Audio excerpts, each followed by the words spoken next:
Welcome to the Salmon Runs YouTube. Enjoy the video.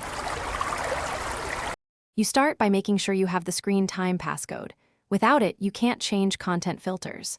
Once you have access, open Settings and tap Screen Time, then enable Content and Privacy Restrictions if off.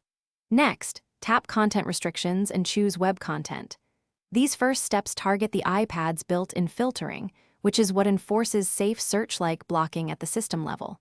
Move deliberately. You're changing the policy that affects all browsers, so be precise. Now change web content from Limit Adult Websites or Allowed Websites only to Unrestricted Access. This removes the system's automatic blocking. If a site remains blocked, check Allowed Websites Only, remove it.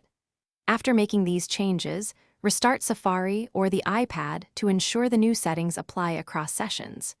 You should also check any profiles or MDM settings under General Right Arrow VPN and Device Management, because enterprise controls can finish by checking the browser's own safe search. In Safari or Chrome, go to Google.com, open Settings, then Search Settings, and toggle off Safe Search. Save the change. Make sure you're signed in when you change it. Account settings can enforce filtering.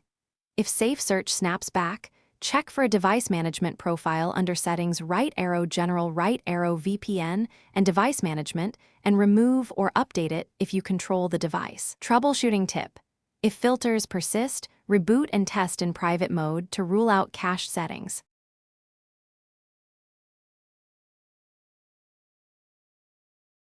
Thanks for watching. Consider subscribing if we helped you.